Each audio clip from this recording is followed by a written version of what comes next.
और कोटा के industrial area में रोड नंबर 3 पर शुक्रवार की सुबह एक केमिकल फैक्ट्री में अचानक भीषण आग लग गई।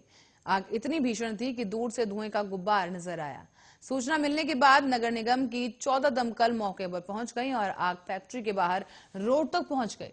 निगम, थर्मल, डीसीएम और पुलिस, सीएफसीएल और आर्मी की दमकल को मौके पर बुलाया गया। राहत और बचाव के लिए एसडीआरएफ की टीम भी मौके पर पहुंची और 3 घंटे की कड़ी मशक्कत के बाद 25% हिस्से में आग पर काबू पाया गया।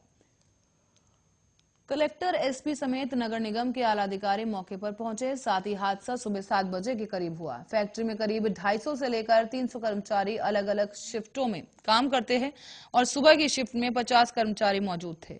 अचानक से रिएक्टर में शॉर्ट सर्किट की वजह से आग लग गई और बताया ये जा रहा है कि यह आग बढ़ते हुए बॉयलर तक पहुंच गई। इस रिएक्टर से बॉयलर तक ऑयल की सप्लाई जाती है, जिसके बाद पूरी फैक्ट्री में आग लग गई और प्रोडक्शन मॉल में भी सारा माल चपेट में आ गया। और कोटा में राज्यपाल के आने से पहले आग लगने की दूसरी बार ये घटना हुई है।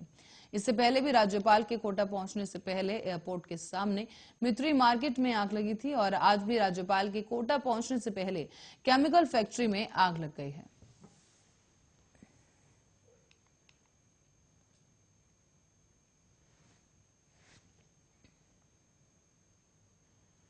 तो वहीं जयपुर में विश्वकर्मा इलाके में रोड नंबर 17 पर 21 दिसंबर को पत्नी के प्रेमी की सरे राह चाकू से गला काटकर हत्या करने वाले पति पुलिस की गिरफ्त में आ गया है।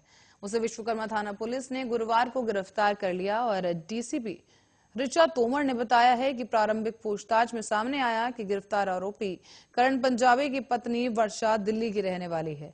उसका प्रेमी भी दिल्ली का ही है और दोनों ही उसके काम पर जाने के बाद पार्क में मिलते थे। इसीलिए दोनों के झगड़े भी होते थे और इस चक्कर में पत्नी उसे छोड़कर भी चली गई थी। वापस लौटकर आई तो प्रेमी से मिलती रही और इसीलिए उसे मार डाला। दोनों की सोशल मीडिया से दोस्ती हुई और फिर मोबाइल फोन और चैटिंग होने लगी। बातचीत से नजदीकियां बढ़ने लगी और वर्षा का पति करण पंजाबी काम कर घर चलाता था। प्रेमी की बात पर शराब पीकर अक्सर वो पत्नी से झगड़ा भी करता था। ऐसे में वर्षा का प्रेमी योगेश से ज्यादा बात करने लगी और योगेश ने दिल्ली से आकर वर्षा से मिलना शुरू किया। पति करण के काम पर जाने के बाद ये दोनों ही सीकर रोड पर पार्क में मिलते थे, तो वहीं लंबी बातचीत इन दोनों के बीच होती थी। दूसरी तरफ दिल्ली से जयपुर पहुंचे मृतक योगेश के पिता ने विश्वकर्मा थाने में करण पंजाबी और उसकी पत्नी के खिलाफ केस धोखाधड़ी का दर्ज कराया। साथ ही आपको बता दें, धोखाधड़ी के साथ साथ हत्या का भी केस दर्ज करवाया गया। इसमें बताया गया है कि करण और उसकी पत्नी ने उनके बेटे योगेश को सरकारी नौकरी लगवाने का झांसा दिया था। उसे 2 लाख रुपए लेकर जयपुर बुलाया और यहां पर रुपए हड़प कर आरोपियों ने उनके बेटे योगेश की हत्या कर दी। केस की जांच फिलहाल चोमू एसीपी राजेंद्र सिंह निर्माण कर रहे हैं।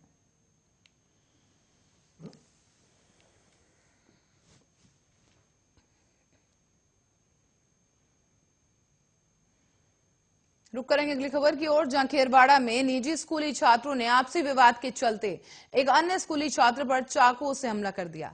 इससे पहले 2 छात्र घायल हो गए और इसके साथ ही आपको बताते चले कि खेरवाड़ा पुलिस ने बताया है कि कस्बे के निजी स्कूल के 2 छात्रों का किसी बात को लेकर पिछले 2-3 से फोन पर विवाद हो रहा था और फोन पर विवाद के बाद अब बुधवार की शाम को दोनों छात्र अपने अन्य साथियों के साथ कस्बे के खेल मैदान के पास गेट पर पहुंचे।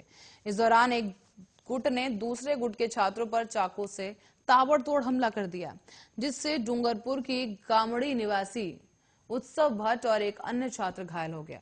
घायल छात्र को उनका साथी कस्बे के निजी अस्पताल लेकर गया और इस दौरान आरोपी छात्र को जो घायल हो गया उसे पीछे निजी अस्पताल तक मारपीट करने पहुंचे। वहीं सूचना पर खेरवाड़ा थानाधिकारी श्याम सिंह समेत पुलिस जाब्ता मौके पर पहुंच गई और गंभीर छात्र को उदयपुर रेफर कर दिया गया। अब आपको बता दें कि पुलिस ने बताया है कि उत्सव भट्ट के कंधे, पेट, जांघ, पैर, हाथ जैसी जगहों पर कुल 7 से 8 घाव मिले हैं, जबकि एक अन्य छात्र के बीच बचाव के दौरान सीने और हाथ पर कुल 2 घाव आए। तो वहीं इस पूरे मामले को पुलिस ने दर्ज कर कार्रवाई शुरू कर दी है।